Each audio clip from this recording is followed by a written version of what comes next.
We've got Ryan Prager with us to celebrate the good news that he's coming back to Aggieland. Congratulations, Ryan. Thank you. Got Billy here with us. We got Ryan Broniger back with us to do a great baseball discussion. I'll just start it off and I'll let you guys take over. Talk about the decision to come back, how it all kind of unfolded for you. Just help us understand your thought process. Yeah. First off, just very fortunate to be in that position. I mean, very thankful for the Angels for believing in me and taking me there, and they handled the whole situation with the utmost class. So just thankful for them on that side. And then it just was a lot of talks with my family, Mike and JK here, my advisors who were great through the whole process. And ultimately, I mean, was just put in a position where I felt really comfortable to bet on myself. And I think the plans that we put in place from my advisors to Mike and JK, like, made that feel very comfortable, from the development that we have here that we know is elite, and the plans that are being put in place. And then also, I mean, we were so close to winning a national championship that you feel like you have some unfinished business there. And to be able to come back and kind of, not that we're guaranteed to do it, but go work toward it with a really good group of guys. And then the last part is so close to finishing my degree and being able to do that and put that behind me. So it kind of took the perfect storm. Yeah. That played out. Part of that, you mentioned JK. How much did your immediate relationship with him and just kind of how quickly you were able to get to know him play into that? Yeah, I mean, it was huge, and not that we really know each other that great right now. I mean, it's still very early, but you can just feel it with certain people. Yeah. And when you're around also a staff that you trust, like guys that I knew with Mike and Fox and Hutch and Jace Hutch, like, that really helps, that knows that the right people are being put around you. Like, the utmost trust that I have in Mike, that he's putting the right people in certain spots. Like, I've never felt more confident making a decision. When you're watching all these other guys come back, Sorrell, Gavin, Jace, and then you see them add, Hensler reaffirms and Gavin Cash, and like, is there part of you, and obviously all your buddies on the pitching side, but is there part of you going, okay, like, I'm going into the draft, I fully understand what A&M gives me. Like, I understand how valuable A&M is to me, but now, like, you start looking at the roster and going, okay, it's even more enticing if I don't get exactly what I want here. Yeah, absolutely. It gets really fun. Like, you start almost like getting too ahead of yourself and you start thinking about it, but it's really exciting because, like, I've been texting with Gavin and Sorrell especially. I've seen LaViolette here and got to meet Cash. He was in for a week or so before the draft, so got to meet those guys, great relationships, and it's like, all right, like, this group of guys is just elite. Like, baseball playing wise, it's going to be awesome, but just the like locker room, like, last year was awesome and it's going to be awesome again this year. So that made that decision also going into the whole thing, like, all right, like, A&M's going to be a great spot if this doesn't work out, and now we're here. What was Early's approach with you? Like, what kind of conversations were you having? Because he seems to be a little bit laid back, allow you to kind of go talk about those conversations that you had that you can share. Yeah, that's exactly how it was. Like, really what he was just laying out for me was what's going to be in place here to help me get better. And that's JK, that's bringing Mac back, like, all these things that we'll have in place to help me make that next jump and ultimately help my career down the road, because the goal is still to be a Major League Baseball player and to do that for a long time. And whether that started this year or it starts next year or whenever, like, that'll forever be the goal. And that is the end all be all. And the plans that he put in place really helped me see that taking this chance will help me get there and help me achieve those. So he laid those out for me. He was very upfront and honest with me. He let me kind of have my space, me and my family, in a time that's a lot of thinking and a lot of stress. He let us be and let us talk with each other, and then also just checked in every now and then just to see how things were going, how the family was. Like, that's just the kind of person he is, and just wanted to make sure that through the whole situation, like, he just wanted what was best for me and he wanted what I wanted to do. So some of his checking in was just, hey, how you doing? Like, you able to handle all this well, stuff like that. And that's just who Mike is and who his family is. Speaking of family, your family, how fired up is your dad that he gets to still sit up there in the concourse? I mean, that's probably just a whole added bonus to this whole thing, is he gets to do that for another year. Yeah, no doubt. I think at one point they were very on the side of professional baseball, and as I think I mean, at one point I was too, just because it was a reality and it's been a dream. But the more we've gone into it and everything, I think he's super excited. He gets to be back with Rudis and Lampkin's dad. And I don't know if them sitting on the concourse is really the right term. They I've never wander. seen them They sitting, wander because at one point he sent me a picture somewhere. We were on the road and he was in like left field and then he was in right field and then he was like front row behind the plate and then he'll probably end up in a suite somewhere. Yeah, I'm gonna start bringing them into all the suites because they're gonna run out of beer is what's gonna happen. But see, it's funny because sometimes I'll get up and just do like a little lap, and you're right. You'll see Mike Grohovic Rudis in right field, then you'll see Mike Grohovic, then you'll see your dad. You'll see, it just shots that you walk around and sometimes they scatter, sometimes they're all huddled right there. Well, it's the same kind of like nervous energy. Like yeah. I've been coaching travel baseball. Like the dads, they get up and they move around, they watch, and they want to mingle and talk about the game. It's funny that you see it on these fields in Franklin, Texas. We were just talking about that. And now all that does for your dad is graduate to a different venue. Yeah. What you talked about the progression or making, that next, what does that look like for a pitcher that was among the very best in college baseball this past season? What does that progression look like for you next season? This off season? I think first is talking with like the guys that we have, like JK, Mike, Mac in the weight room, and see like, yes, you had a really good year, but where can you get better? Like where can you take your next step to go from having a really good year to continuing to push yourself to be better and become elite? Because I think every athlete wants to continue to strive to get better. So we'll look at that stuff. I think it's going to strive a lot in the weight room.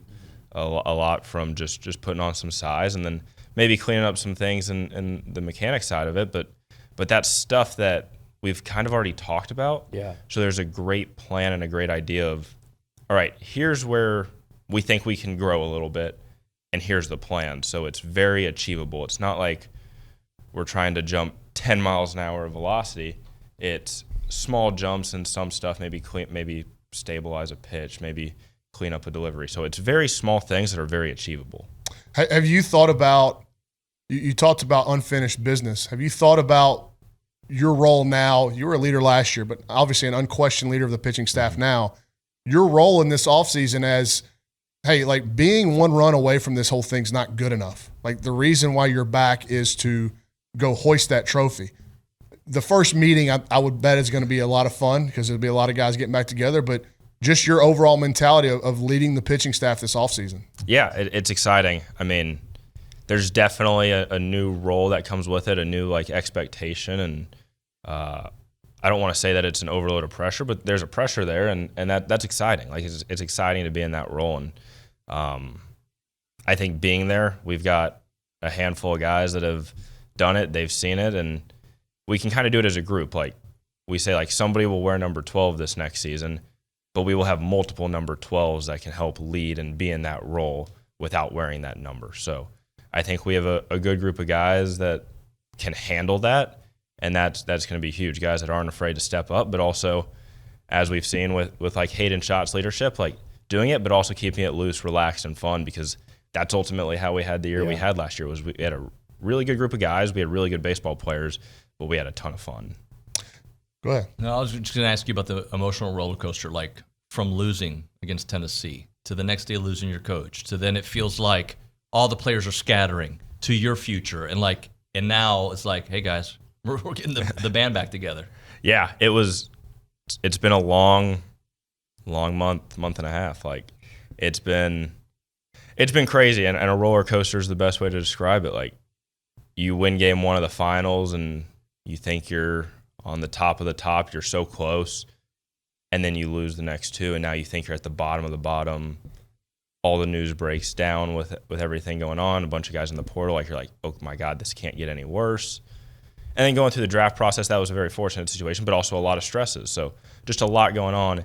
And now just to have all that stuff behind us, I think we can see some of the light at the end of the tunnel. And with all the guys getting back here pretty soon, everybody's texting each other already, like let's get this thing going. I think like guys are just ready to be with each other. Guys are ready to practice. Guys are ready to play like already. And I've never really noticed that. So I think that's what's really going to be special. Like you talk about the band getting back together, like everybody's already texting, like, let's get the guys together. Like, let's go. Like, let's do something together. Is there, give me a name on the pitching side and the position player side where you watched them progress last year and now you're going, okay, like I'm super excited to come back and watch this guy continue his ascent. Yeah. On the hitting side, I'd say Caden Sorrell from. Pretty easy answer, yeah. Yeah. And we've gotten to be able to be super close. Like, I know that's kind of the cop-out answer, but we've gotten super close through this whole thing, and he was actually one of the first guys that texted me the day I got drafted, and he was the first guy to text me yesterday when I posted. He was like, what the heck is happening? So super excited to see him and what he was able to do last year from the start of being in and out to basically solidifying himself as one of the best in the league, and just super excited to see what he does. And then on the pitching side, Josh Stewart, another kind of easy answer. But I didn't think you were going to go Stu. I thought Morton or Caden Wilson, but it's interesting. I like that answer, Stewart. I like Stewie because we got to play against Stewie my freshman year when he was at Texas, and then our sophomore year, he showed some promise at times, but ultimately didn't have the year he wanted. And then last year took a big step forward and just did what we all knew he could do and what he knew he could do. So he also decided to stay back. Like, he's an Aggie at heart, and he's only getting better, and he is he's kind of shaping into that role of that guy that comes into the game. And like when Evan came into the game, you just had a feeling like, all right, this thing's over. Like, I feel like Josh can have that feeling to him. Wow, yeah. I think there's some hitters in the postseason that face you guys that would concur with that. I just laugh. Like, he goes out there and just mows people down, but he just got that mustache. He's walking around the hotel lobby just smiling all the time. Is he as loose and kind of fun-loving around the team as he appears? Because I don't know him as much as I know some of you guys, but just seeing him, he's just like good energy, and then he goes out there and he's just like a killer on the mound. Yeah, that's very much how he is, like how he balances like off the field and on the field. Like, when he goes into the game, it's very, all right, here's business. I'm going to have fun, but I'm going to take care of business, and basically, like, I'm going to go mow you down. Yeah. Off the field, it's very loose and relaxed, and that's what I think really helped him, was he was able to separate the two, and he's gotten to where it's just he's going to go to the park every day and just have a ton of fun. Yeah. I wanted to ask you more specifically about Jeremy McMillan, and you talked about how he's going to have a role. It seems like he's going to have a massive role in kind of what you want to do. Your experience working with him and just the addition of to bring him back, what it means for the program. Yeah. I mean, our first 2 years here, we had Mac, and our relationship was elite. Like, I think part of it was going down with the injury. I was with him a lot, so we were able to really connect on like a deeper level because we spent so much time together. And he's the best. Like, it's the perfect balance of instilling a culture and pushing you and wanting you to be great, and then also doing what's best for you, like joking around with you, being your being like a player's coach on the strength side. So he's awesome. He's always got a plan. He knows more about all that stuff than anybody I've ever talked to. So I think he truly is the best in his business, and I'm just really excited to get back to work with him and see what this team's going to be able to do with him this year on that side. What do you think about the collection of talent that is coming back, but also that you've added? Yeah, I think it. To be honest, I think it's kind of stupid. Like I didn't know a college baseball team could be this talented and everything. And I think that's an attest to the guys that were here for continuing to basically buy back in, and then also what Mike, JK, Caleb, Fox have been able to do and finding the right guys for this program. Because I think everybody knows, like, yes, Texas A&M wants the best players, but Texas A&M needs the right player. Yep. Like, it doesn't need just anybody. It needs the right person, the right player, the right all-around package. Yeah, that's a big part, I think. I think that carries to every – you mentioned earlier, I heard you talk about that 2011 women's basketball team, if it's the 98 football team, or and y'all's two teams that have gone Omaha have been completely different, but there's a common theme in all of those things. It is for someone that is coming back like you, that's an Aggie, to already recognize that. I think it's pretty. Can you speak to maybe how much the university, because this was something we talked on the phone yesterday when you told me you were coming back. you wanted to come on here and you wanted to kind of say your piece about the role A&M has played, just the university. Yeah. And not just for you, but I think it's a massive role. It played a massive role in the impact this place has had on guys like Jace and Gavin and Sorrell. Like, it was going to be really tough, whether it was professional baseball in your case or other schools in the transfer portal for those other guys. It's hard to walk away from this place. What has it meant to you? What does it mean for you to come back to school at Texas A&M? Yeah, I mean, coming here 3 years ago, like, Texas A&M had zero part basically in my family. Like, Texas A&M was not a thought for us really growing up. But once baseball came into play and this place came calling, it was impossible to turn away. Like, you could just tell from afar what it was all about. And then stepping on campus, it was by far the best decision of my life. And Texas A&M the last 3 years has been the best thing for me. It's been the best thing for my family that we've ever done. And just with how they welcome you with open arms, how they treat you when you're here, and I mean, just what it means even just outside of College Station. I think that's super, super important. And one of the big reasons for coming back was being able to finish that degree, because I mean, Texas A&M will be with you wherever you are, and I think all of our guys have recognized that and noticed that. So it's super special and something that you don't want to really give up. You want to cherish it as long as you can. And that was a big reason for being back in Aggieland.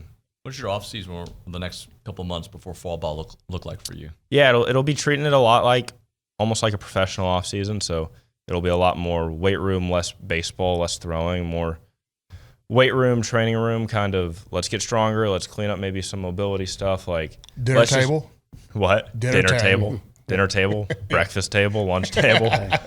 Do it while you can. That's what I'm saying. Nuno, can you help him count his calories? Yeah, I got He's on a bulk right now. Yeah, I got you. So yeah, it'll be a lot of the behind the scenes stuff, weight room, training room, nutrition, a lot of that stuff to get the body feeling right come whether it's in the fall ball or by the winter, and really just be ready to be at the peak by the spring.